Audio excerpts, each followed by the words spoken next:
So, with that, I shall start with Miss Kimberly Mays.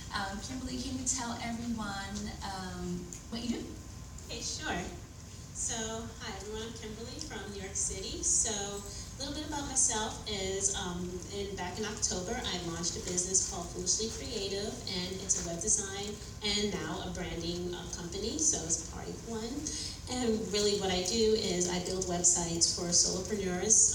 My specific niche is authors, speakers, life coaches, and anybody who is working to make a transformational change for themselves. How I got started is I noticed there was a definite void and a lack of services, especially for people who lived in my neighborhood in the Bronx. When I went to Manta.com, I saw there were all these businesses, home-based, run out of apartment buildings, but when I went to their website or looked up their companies, I couldn't find them. So, what was a passion for me is trying to get these people online and trying to really make sure that they have the exposure that they need, because I know that there's so much creativity around me that is not being nurtured. So I said, how can I use my talents to really help and serve this community? And it's not just my community, but it's communities all over the nation, that I do want to assist with. Beautiful. Thank you. And what's your website? My website is FoolishlyCreative.com. So my boyfriend standing in the back there, he helped me out with the business name because I knew it had to end in creative, and every domain was taken with the adjective.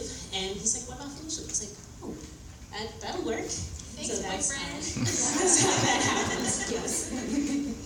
So, Kimberly, tell everyone what programs you invested in through Happy Black Woman. Sure. So I found your program, the Location Independent Business Academy. I found it through a Facebook ad, and I said, that's exactly what I want to do, as I don't want to be tied down to New York City.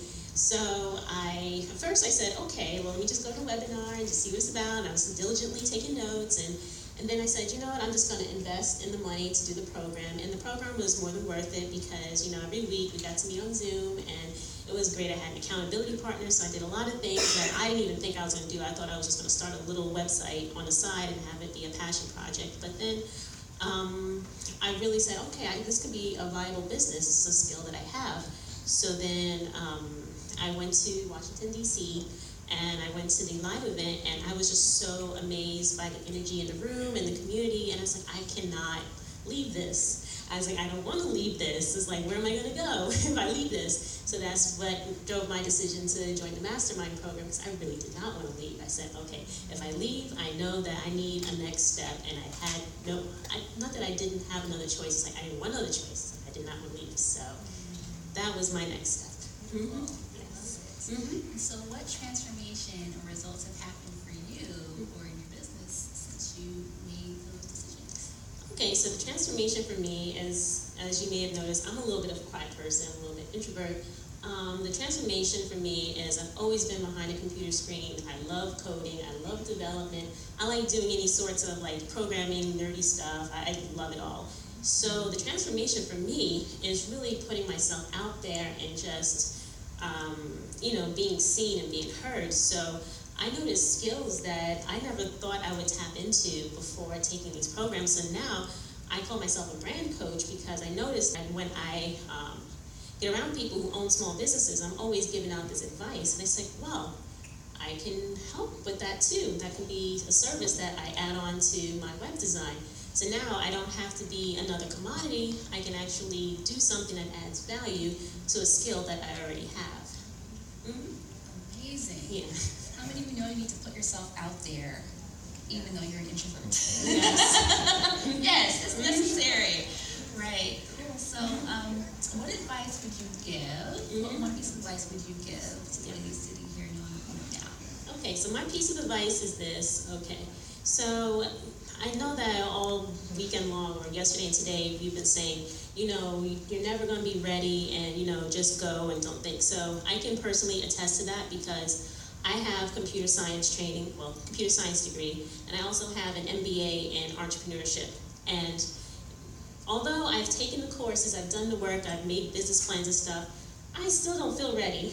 You know, so you don't have to have the education. I'm not putting that down, but you know, if you already feel like you can do it, just do it, because I've done it and I'm still shaking every time I have to do something new. You know, I still have to figure out, okay, what business entity do I want to form? And I still have to do the work. So there's a difference between having the information and then having the experience. So the experience is what's going to teach you, not necessarily the information. So don't spin your wheels getting all this unnecessary information. Just get the experience, because that's what's going to make you successful. All right.